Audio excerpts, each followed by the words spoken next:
What if we had a permanent banner that used feathers instead of orbs? I've been thinking a lot about the state of Fire Emblem Heroes recently, and it's made me question what I'd like to see done with the game. In the past couple weeks, I've come up with a fair amount of ideas for it, and I've really felt compelled just discussing the things that I'd like to see, and the things that I think would be good additions to Fire Emblem Heroes. So over the next couple weeks, I'll be making videos discussing these thoughts that I've had, and this banner is going to be the first of those. So let's talk about this theoretical banner. What would it be, and why would we want this? As I said, this banner would take feathers as currency instead of orbs, and the focus on it would be 3 and 4 star units. You'd have a low chance at older 5 stars, and even though this sounds similar to the orb banners, this banner's primary focus would be fodder units that you could use for skill inheritance to keep up with budget builds when you didn't have the skills you needed, as well as give you a chance at the older units you might have missed that don't show up on banners anymore.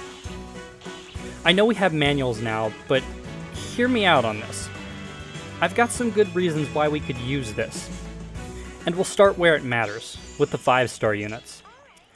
These units are characters who are all over a year or more older, like Takumi, Ryoma, Lucina, Young Tiki, Hinoka, and a good number of others who don't appear on banners frequently anymore and are viewed as older units now. They don't get put on banners unless something special is going on, and the competition to get on a banner anymore is starting to become pretty stiff with how many Heroes Intelligence Systems is continually kicking out. We just don't see them anymore. Saber, being a good example, has never been on another banner aside from his release, yet he's still a 5 star. Explain that one. Some of these 5 star units also rank pretty low on the tier list because their stats aren't as specialized, and they don't have weapons as strong as heroes who have been coming out recently, with the power creep being what it is. If they are ranked higher on the tier list, it's because they've already received powerful refines that help them out, have naturally higher BSTs, their stats are spread out enough that they fill a particular niche, or any combination of the 3. I'll explain a little of the top 3 arena tiers, but after that the rest don't need an explanation because anything in tier 4 is heavily competing with lower rarity units. So, starting with tier 1, Hector is a no-brainer because of how ridiculous armors have been in the arena, and it's Hector. I literally don't even have to explain this one because you guys should already understand. Immediately after Hector, we have another armor in Emilia, and though she isn't in tier 1, tier 2 is nothing to laugh at. She has a BST of 173, and everything on her is good except her resistance. Next, Tiki is in tier 2. It's because of the fact that she's a dragon, and her Breath of Fog weapon is effective against other dragons, as well as that it targets resistance instead of defense. Though her BST isn't anything too crazy, she's still a major threat, and paired with the fact that if she's in a couple spaces of a sword or dragon ally, she gets a bonus of 5 to her attack and defense. And if her enemies are 2 spaces away, she's targeting the lower of their defense or resistance if she can counterattack. It's pretty easy to see why she's here. Next up, we have Alm. Alm's refine gave him a 16 might brave weapon at max HP, easily giving him the ability to kill nearly anyone he comes in contact with. Paired with his falchion's effectiveness against dragons, this makes Alm as deadly as legendary Marth when facing them. In addition, if he has some form of sustain to keep him at max HP, he'll double every time he initiates. Right after him is Celica, and it's also because of her refine. Her brazen attack and speed is only improved after she reaches a lower HP threshold, which means if she's ever attacked and she doesn't outright die, you may as well give up because she's going to nuke the heck out of you and then probably wipe your team in the next few rounds. This is made even more ridiculous because you can put another brazen attack and speed in her A slot, which will give her plus 14 to both stats. Throw in Desperation in her B slot and it makes her an absolute monster. Tier 3 is where things actually start to become a little more sane. Ephraim is tanky and he hits hard, and with a guaranteed follow-up attack on initiation, it's not hard to see why he's here in tier 3. The only thing holding him back is his middling speed and low resistance, so it's best to keep him away from dragons and mages. Next, we have Nephany, and this is because Nephany is an incredibly adept unit. Focusing on Wrath builds because of her low HP, her attack, her defense, and her speed can all reach respectable levels. With an armor-swaying weapon like the one she has built in now, and her refines, it makes her extremely effective at dealing with units in the higher arena tiers, especially since she'll easily double most armors automatically anyway. Her resistance is low, but aside from dragons and the occasional mage, she really doesn't have much to worry about. Alencia is self-explanatory. She's got a stronger brave weapon, has access to strong buffs, and can make great use of terrain to escape after attacking an enemy. She's made of glass though, so she has to be kept safe when being used, but otherwise she fits in this tier very well. Elise is a similar concept with other horse staff users. This doesn't need much of an explanation, just because of how they function. They can slap your units for free damage thanks to Dazzling Staff, and stack Savage Blows on the rest of your units. It's not very fun.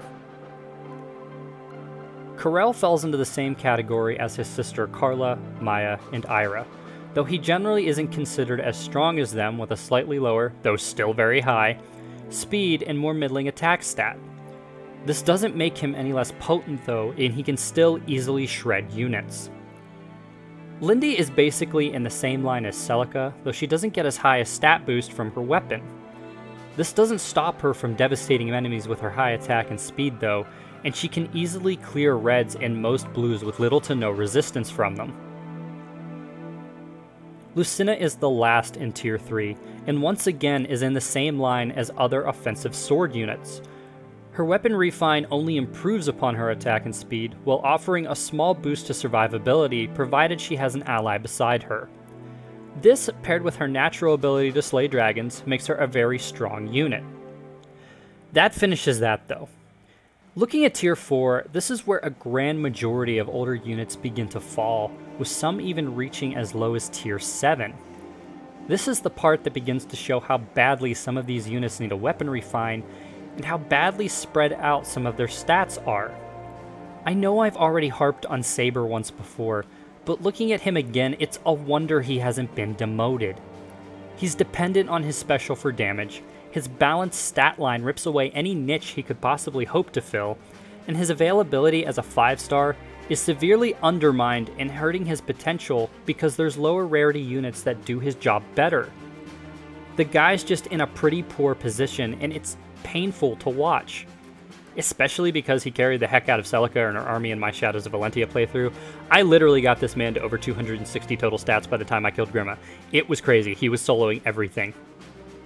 Moving back to the subject though, aside from the few units who are in Tier 3 and above, the age of these 1 year and older units is showing, and it's not doing them any favors.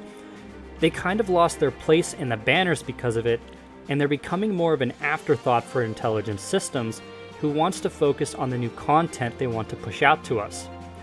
By repurposing these heroes and putting them into a banner like this, we increase their availability and essentially give them a place back in Heroes that new players can obtain with some luck, and veteran players can re-obtain for those who want optimal IVs and extra merges. Now you might be asking why feathers? Why wouldn't Intelligence Systems just put this in as an orb summon? This sounds like any regular old banner, and surely Intelligence Systems would make money off of it, right? Well, yes and no. There's a trade-off here that you need to look at. If Intelligence Systems releases a banner, the amount of orbs bought goes up drastically for the players that want to obtain the units on that banner. It then dies out after people get what they want, and the spending slows until the point that the banner is removed. That's why we have constant banners coming out that overlap each other. If a banner like this were to be put out, the spending wouldn't go up near as much because a fair amount of people already have these units. Veteran players would see no reason to try and waste money or orbs on it, they'd wait for something new. The players who are attached to these units would jump on it because they want these characters, but newer players may not have a nostalgia factor driving them, so the likelihood of them actually going after them is reduced, especially if they're trying to be competitive in the game. Most of these units aren't as high up on the tier list, and they're likely to check that, so that kind of puts a damper on the hopes that new players would spend for it.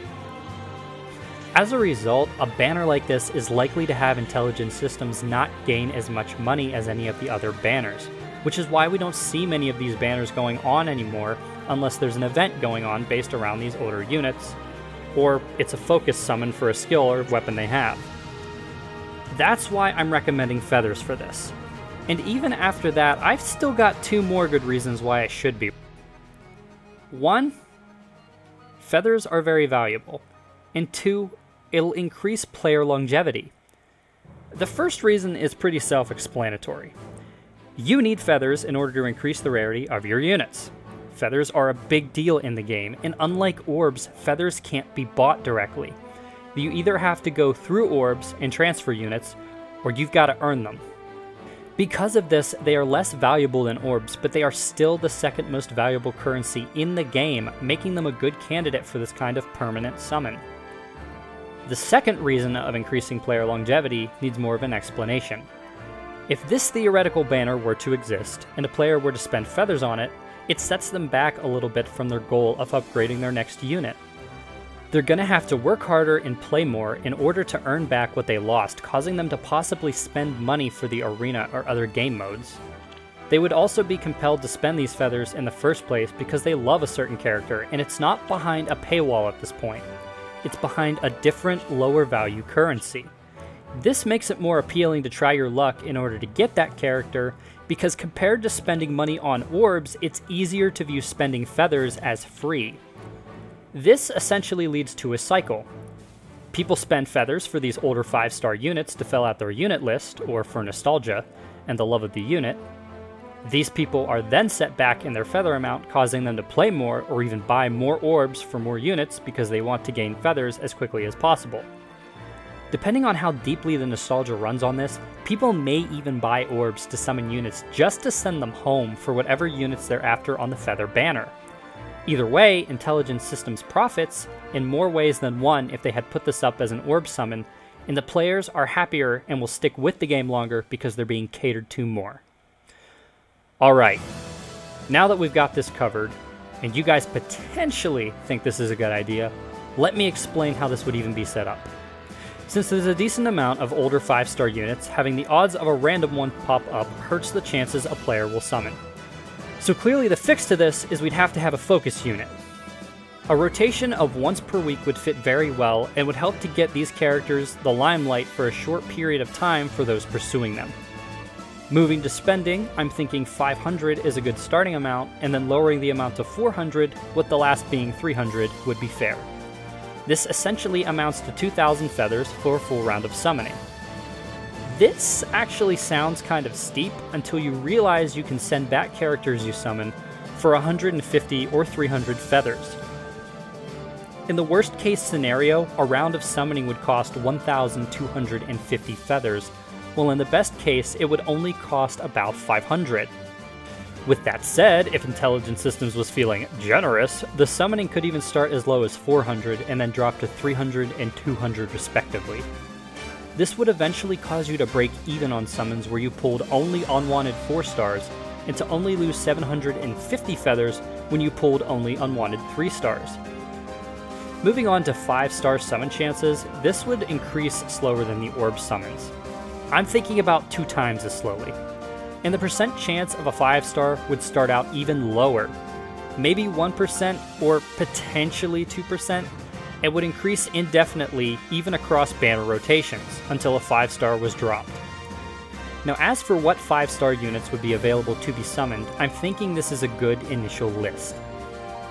You'll notice I dropped a lot of the higher ranking units from the list, either because they have valuable skills like Armor March or Wrath, or because they're just a little too powerful with their refines to justify being here.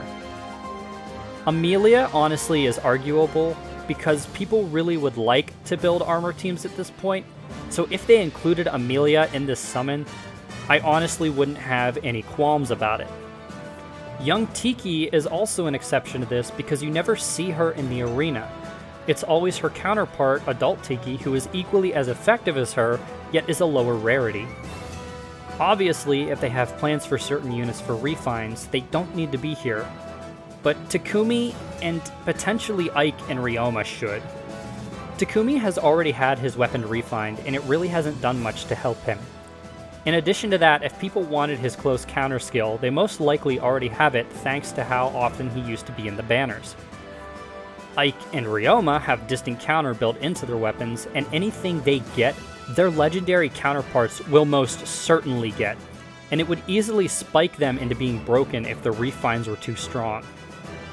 I can't see these guys getting a refine just yet, until Intelligent Systems releases a few more broken units and decides that these fan favorites actually deserve better treatment. And if they're worried about the refines, then they could just pull these two out. However, that would be a clear indication that they're planning on getting a refine and potentially breaking these 2 or 4 units. If Intelligent Systems even wanted to, they could just pull it back to this, which features units from a year and a half ago instead of just over a year ago. Though I personally would find this list to be a little too narrow myself, it would make a good starting point for this kind of summon, as there are units on here that even I, who have been wailing a bit, would be after. I think it would be a good idea. But I think that's where we'll wrap it up for this video, guys. We'll keep it short, we'll keep it concise, and we'll just give you a general idea for what this could potentially be if it ever were to happen. Let me know in the comments what you guys think, and if there's any other good ideas you guys have for the game, I'd be more than happy to talk about it in a future video and expand upon it. Thanks for watching, guys. And as always, I'll see you around.